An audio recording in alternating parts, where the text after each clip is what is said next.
All right, so Dead or Alive 6 has dropped. And it's, of course, sending people like Kotaku and Polygon and Eurogamer into a frenzy because it didn't bow and bend the knee to them. So the game itself has a lot of the staples of the series that everyone is a fan of that actually plays these games. It's there. However, I should note that there are a little bit of changes that have been made. See, as you can see here from some of the costumes, the more covered up versions you unlock first. You actually have to grind out to get to the costumes that you know. As you can see, they get a little bit more to what you remember towards the very end. So you have to do a lot of grinding to get the original costumes. It's almost like a compromise in some way, because the people that are going to grind to get those costumes are probably the ones that are the hardcore players of the series anyway. So it's tough to really say too much about that, but it is there. The physics that everyone loves is there. So it's I don't know what to say about it, because I feel like these should have been unlocked from the start. That's what the series is known for. But they did not totally bend the knee. However, a lot of the marketing for this game has really shot it in the foot, because if you remember, for the longest time they were saying, oh, we're going to try to be a more technical fighter, and we don't want to really turn our core fan base off, but we need to move forward for the future, which turned a lot of people off. And then it turned out, as the game became playable, they weren't talking about that at all, and they were going back, and as you can see right there with Kasami, her costume was still in full effect. In fact, that one is unlocked if you bought the game as if you pre-ordered the game. So it's tough to really judge it too hard, because it does still have those things in there, like I said. However, we're going to see that that's not enough in a second, and it still has people triggered beyond belief. And, well, as we've seen in the past, we already know how these people were going to react in the first place. So the first two garbage outlets to highlight on this are Kotaku and Polygon. We'll start with Kotaku. And there is a point that I do want to agree with both of these reviews on, as well as pretty much every review, that the season pass for Dead or Alive 6 is like $90. $90. Can you believe that? That's really messed up, man. And it's mostly just costumes. If you think about the aspect that a lot of people like the game for is, the sexy costumes, I think you're going to see a lot of those in the season pass. So, one also quick note to highlight is you don't need to buy them. If you're like me and you would just want to buy the extra characters, those will likely be available separately for like $5 or something. And so there is that. Like, I'm not going to buy any costumes. I could really care less. So there's that aspect as well. But let's go into the Kotaku review here. And you're going to see right away, right within the second paragraph of the article, boom, they start talking about sexy costumes and booby physics. They're literally triggered because of boobies. They say, since its inception in 1996, the series' more innovative features, explosive danger zones, and defensive and offensive holds have taken a back seat to the lifelike breast physics and sexy costumes that series creator Tomonobu Itagaki, if I'm saying that right, included to make the original games stand out. Following his departure from Team Ninja in 2008, the developer attempted to make Dead or Alive 5 less sexy, reducing the breast size of its female characters, only to backpedal after receiving negative fan feedback. And that's not to be surprising, right? Like, people that play these games play them for a reason. Like, that's what sets this game apart from the large roster of popular fighting games, right? It has to set itself apart somehow. Having the sexy costumes and stuff, that's what this series is known for. But they don't quite get that, because, we have to have women dressed from head to toe now like they're going to head into the desert. And that's just not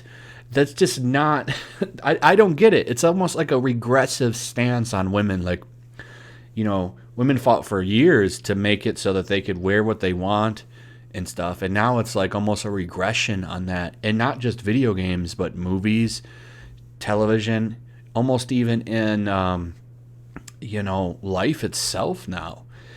But that's pretty much, then they actually kind of just go into the combat, and they don't knock it too hard, but I just found it funny that the focus right at the start is talking about the game's sex appeal, which shouldn't be surprising.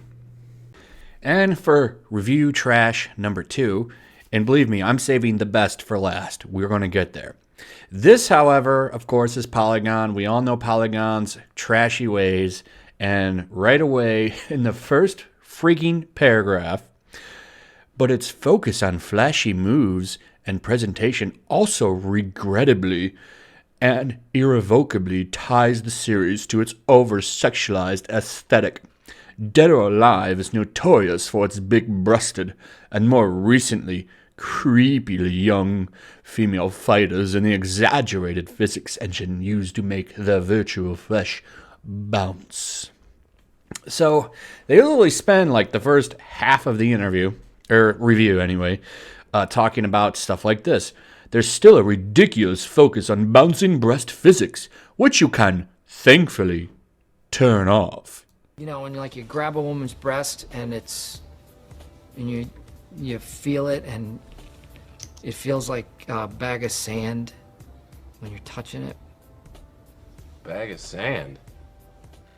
And trust me, when you turn it off, it's as goofy looking as you would imagine. It's almost like these people, even the women that write these reviews, don't understand that they breasts move.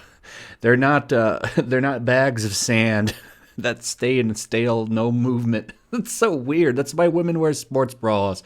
But anyway, this is how they end it here. Dead or Alive is an immensely fun package. Fights are thrilling regardless of skill level, and the cast of characters is varied and fun to experiment with.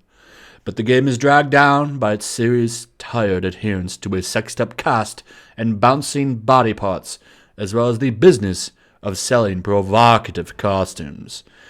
Which, of course, they are referencing to the extremely expensive $100 almost fighting pass, or the season pass, which I'm not going to get.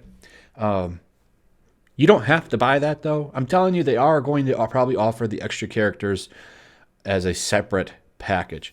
However, though,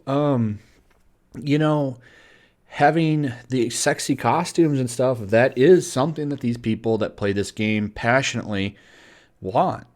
So, I mean, it's there if you want it. I guess I don't agree with the price. I think it should be much lower. And we'll see if they keep that price. It'll be interesting to see. Now, the best for last. Oh, man. The building is on fire. So, this comes from the Eurogamer review, which I'm not going to actually pull up. One Angry Gamer actually mocks it quite hilariously. So, I'm just going to go over their highlights here, which are pretty good. So, Eurogamer went on a humongous rant about the game. Truly triggered. But I also like this at the bottom that One Angry Gamer points out, that they were quite okay with Resident Evil 2's mod that strips Mr. X down to his umbrella thong. You can see right here that this guy's all giddy about it.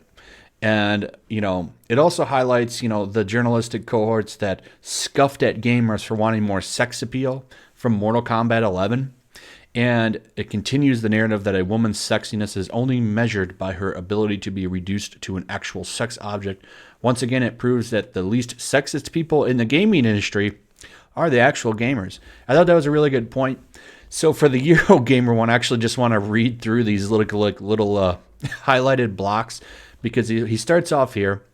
He says, at reveal, we were told that the heavily sexualized female characters of old had been ditched in favor of a more realistic look in line with heavy-hitting fighting games. Series star Kusami was shown wearing an outfit that covered her up and looked a bit like something a modern-day ninja would wear to battle. It was an outfit that made sense. The game itself, though, betrays this marketing spiel, exposing it for the lip service it always was.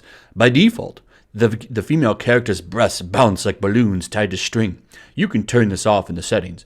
The skimpiest outfits, some of which are nothing more than a pair of knickers and a bra, must be unlocked via playing the game and Team Ninja has stuck with the icky camera-free roam for victory poses. Make no mistake, Dead or Alive 6 or Dead or Alive warts it all. So, this is, as they say right here in their thing, partially true. You do have to play the game to unlock the sexy costumes, which I don't really see as a big deal.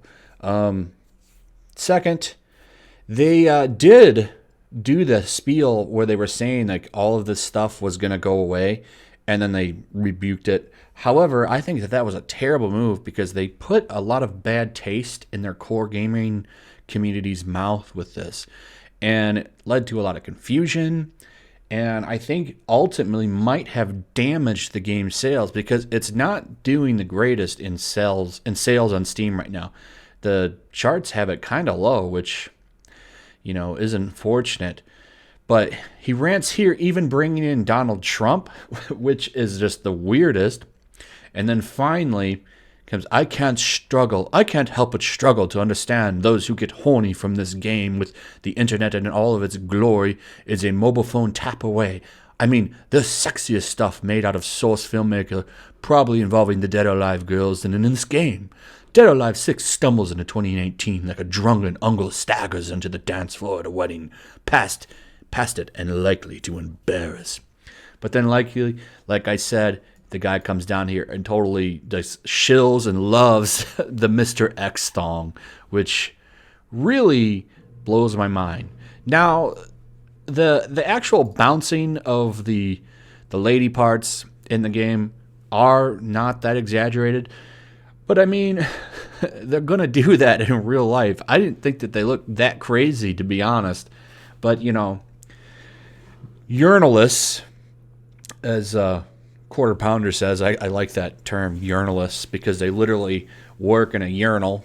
And I wish they would all go down a urinal drain, to be honest, because they're all trash, these game journalists.